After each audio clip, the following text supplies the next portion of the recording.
भैया, हमें जल्दी जल्दी से काम खत्म करना होगा और हमें घर जाना है। पिताजी की तबीयत कुछ ठीक नहीं है, हमें उनका ख्याल रखना होगा।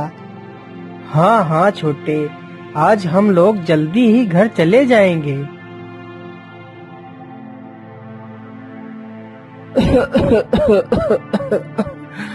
बेटा, मुझे लगता है अब मैं कुछ दिन का ही मेहमान हूँ। बेटा, मेरे न रहने के बाद तुम लोग मेरी चारपाई के नीचे जमीन में 2 सोने के घड़े रखे हैं। तुम लोग उन दोनों घड़ों को खोदकर आपस में बांट लेना। ये बात बोलते बोलते ही सुखीराम की मृत्यु हो जाती है। फिर चारों लड़के अपने पिता का अंतिम संस्कार करते हैं।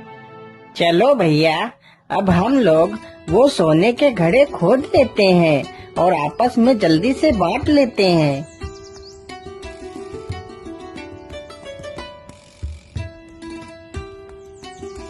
अरे वाह भैया, घड़े तो कितने चमक रहे हैं।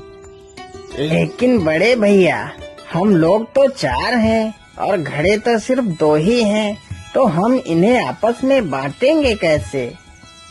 अरे सुनो मेरे प्यारे भाइयों, हम ऐसा करते हैं, कहीं शहर चलते हैं और वहाँ चलकर कुछ काम करते हैं। काम करके जो धन इकट्ठा होगा उसी से हम 2 घड़े और खरीद लेंगे। फिर हम चारों भाई एक एक घड़ा बांट लेंगे। हाँ हाँ भैया, आप बिल्कुल ठीक कह रहे हो। चलो हम चारों कहीं शहर चलते हैं। अरे कितना सुंदर वृक्ष है। इसका तना तो चांदी का है और इसकी टहनी सोने की है और इसमें पत्तों के स्थान पर मोती लटक रहे हैं। कितना सुंदर वृक्ष है। मैंने आज तक ऐसा वृक्ष कभी नहीं देखा। राजा इस वृक्ष को अपने सपनों में देख रहा है। अरे महाराज, उठिए, सुबह हो गई है और आप अभी भी सो रहे हैं। उठिए महाराज, राज्य सभा में सभी लोग आपकी प्रतीक्षा कर रहे हैं। पता नहीं आज महाराज को राज्य सभा में आने में इतना समय क्यों लग रहा है। अरे ये लो, महाराज आ गए, महाराज आ गए। क्या बात है महाराज, आज आप इतना चिंतित क्यों लग रहे हैं? आप बहुत परेशान दिखाई दे रहे हैं महाराज। बताइए हमें क्या बात है।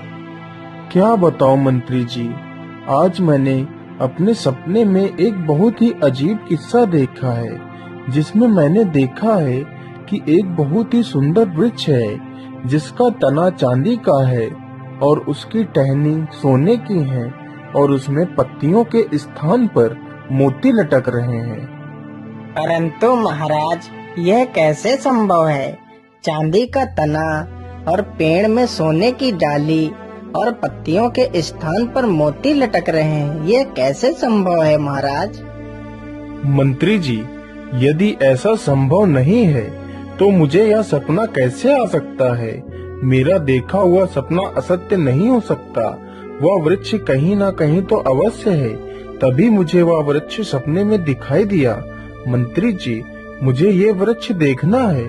तुम पूरे राज्य में ये घोषणा करवा दो कि जो भी मुझे ये वृक्ष दिखाएगा, मैं उसे अपना आधा राज्य दे दूंगा और अपनी बेटी का विवाह भी उसी के साथ कर दूंगा। सुनो सुनो सुनो, हमारे राजा को जो भी इंसान उनके सपने में दिखा सोने चांदी तथा मोतियों से बना वृक्ष दिखाएगा, राजा उसे अपना आधा राज्य व अपनी बेटी का विवाह उसी के साथ कर देगा। तभी उसी गांव से वह चारों भाई गुजर रहे थे। सुनो सुनो सुनो, हमारे राजा को जो भी इंसान उनके सपने में दिखा सोने चांदी तथा मोतियों से बना वृक्ष दिखाएगा, राजा उसे अपना आधा राज्य व अपनी बेटी का विवाह उसी के साथ कर देगा। अरे भैया, यह राजा किस वृक्ष की बात कर रहा है? क्या कहीं ऐसा वृक्ष भी हो सकता है? हाँ छोटे, क्यों नहीं हो सकता। इस संसार में कुछ भी असंभव नहीं है। तो भैया आपका मतलब है कि ये वृक्ष जरूर है? हाँ हाँ छोटे, यह वृक्ष कहीं ना कहीं तो जरूर होगा। तो फिर चलो भैया, हम राजा के पास चलते हैं और इस वृक्ष को ढूंढते हैं।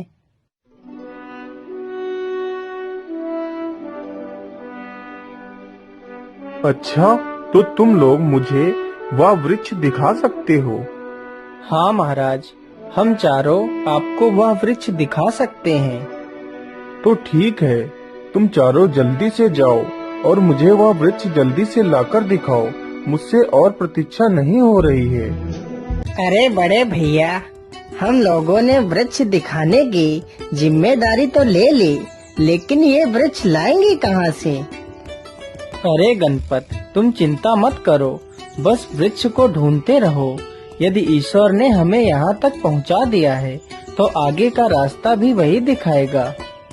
उन चारों को घूमते घूमते सुबह से शाम हो जाती है, तो वह चारों एक पेड़ पर चढ़कर बैठ जाते हैं।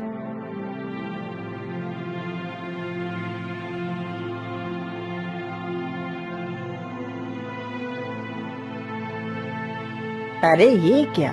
ये तो एक मणिधारी सर्प लग रहा है। अरे भैया, उधर देखो, उधर तो देखो जरा, उधर एक मणिधारी सर्प है। आज मैं इस सर्प को नहीं छोड़ूंगा। आज तो मैं मणि हासिल करके ही रहूंगा।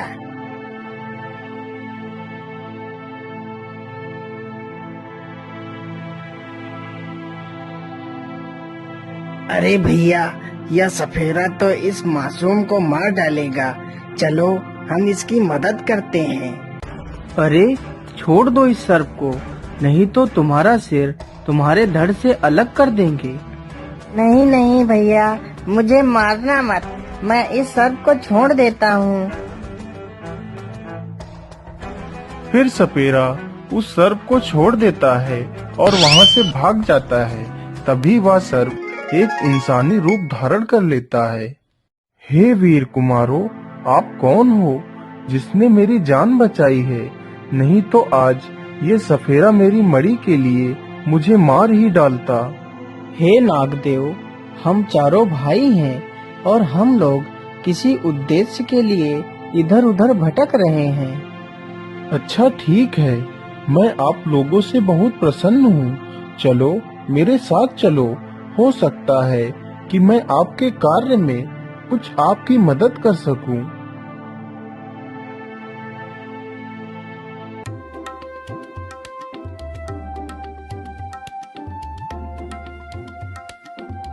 हे वीर कुमारों, आप बहुत ही बहादुर हो, इसलिए मैं अपनी तीनों पुत्रियों का विवाह आप लोगों के साथ करना चाहता हूँ। हे नागदेव, हमें आपका प्रस्ताव स्वीकार है, परंतु हम लोग अभी विवाह नहीं कर सकते। लेकिन तुम लोग विवाह क्यों नहीं कर सकते? इसका क्या कारण है? हे नागदेव, हम लोग बाहर एक बहुत ही जरूरी उद्देश्य के लिए आए थे। वो उद्देश्य क्या है वीरों, जिसे तुम पूरा करना चाहते हो? हे नागदेव, हम लोग ऐसे वृक्ष की तलाश कर रहे हैं जिसका तना चांदी का हो और उसकी टहनियाँ सोने की हों तथा उसकी पत्तियों के स्थान पर मोती लटक रहे हों।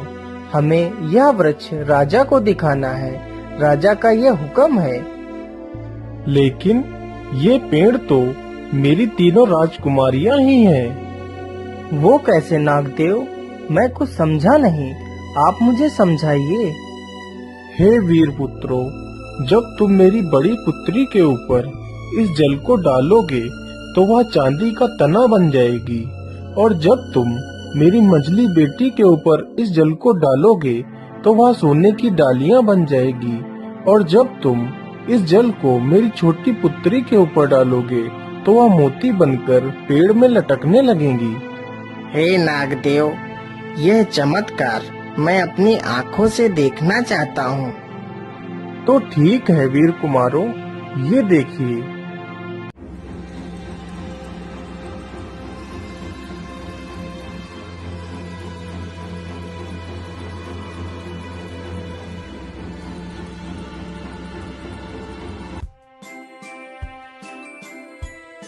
अरे वाह भैया, यह तो सचमुच का एक सुनहरा पेड़ बन गई है।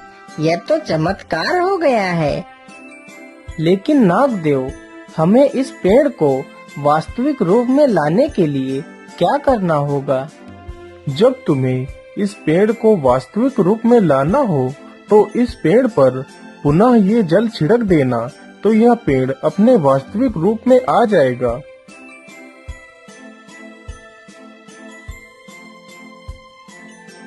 फिर उन चारों भाइयों में से 3 बड़े भाइयों ने उन नाग कन्याओं से विवाह किया।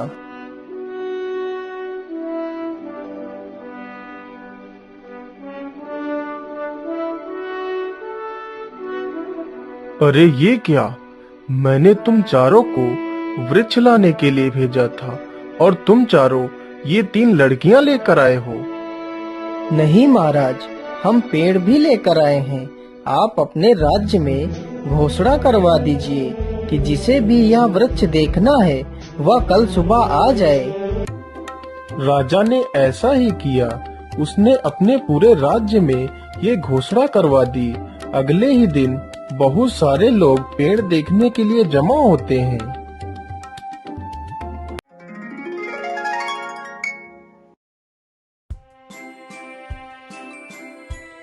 अरे बाप रे बाप, यह तो सच में एक सोने का पेड़ तैयार हो गया है।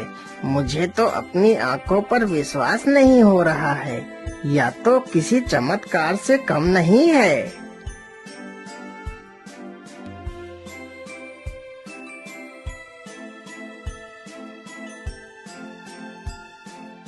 आज मैं बहुत प्रसन्न हूँ। तुम चारों ने मेरा सपना सच कर दिया। इसलिए मैं अपने वादे के अनुसार अपनी पुत्री का विवाह तुम्हारे छोटे भाई के साथ करता हूँ और अपना आधा राज्य तुम चारों के नाम करता हूँ।